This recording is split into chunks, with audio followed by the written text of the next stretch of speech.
My name is Erin Lerch, and I wrote the play RUBICON.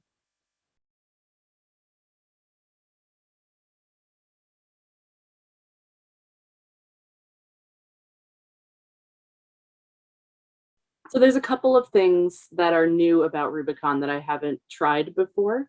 One is that it is specifically written for a Zoom format. So in the world of the play, the characters are talking to each other via like a monitor video call. It's sci-fi, so it's not Zoom specifically, but it is a video call. And the other thing that's cool, that's different about RUBICON is that it is a choose your own adventure play in the style of like a classic video game RPG like Mass Effect or something like that. The audience decides things about things about both the characters' backstories and also about the path that the play takes. So we'll be using Zoom polls to kind of let people weigh in on what we should do next in the play.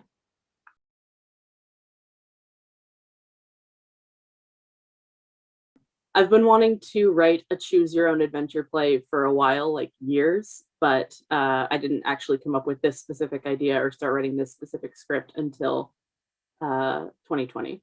So about October, November.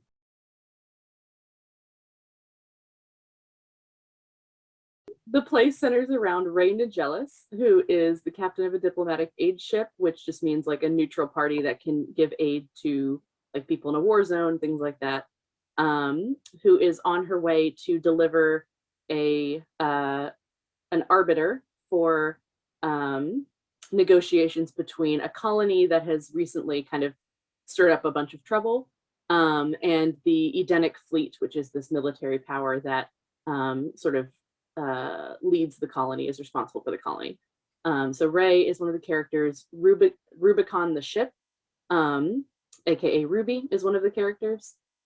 From the Edenic fleet, we have Calliope, who's the rear admiral leading the fleet at the moment, and her ship Euphrates. And then down on the colony itself, we have Sarajevo, who is the leader down there. And then there is a character who only appears in the chat, who is the mechanic on the ship as well.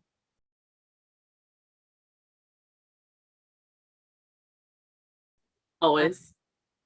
I can't think of a time that I wasn't into sci-fi. I'm sure there was a time. I'm pretty sure when I was younger, I was more into fantasy. But at some point, I like middle school, I started getting really into sci-fi and never looked back.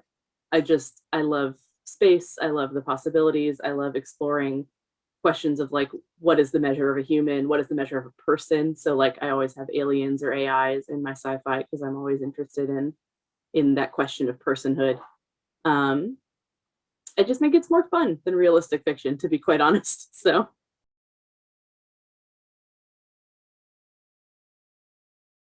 the TC Squared Play Lab is such a great place to bring like wild new ideas, like a choose your own adventure play.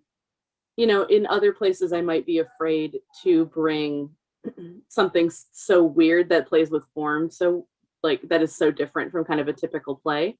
I might be afraid to bring it in because I might get judged or people might give me harsh feedback, but that's never something that would ever happen in the TC Squared Play Lab. It is a fantastic place to try out new things, bring new work, and know that you're going to be supported and get really good feedback for developing your piece.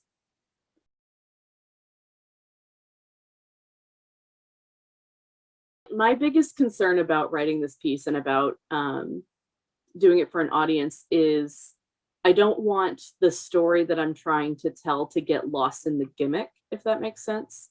Like I want each version of the play to stand on its own and make sense and be thematically interesting without like needing to see multiple versions and needing to see like the cool part where it switches.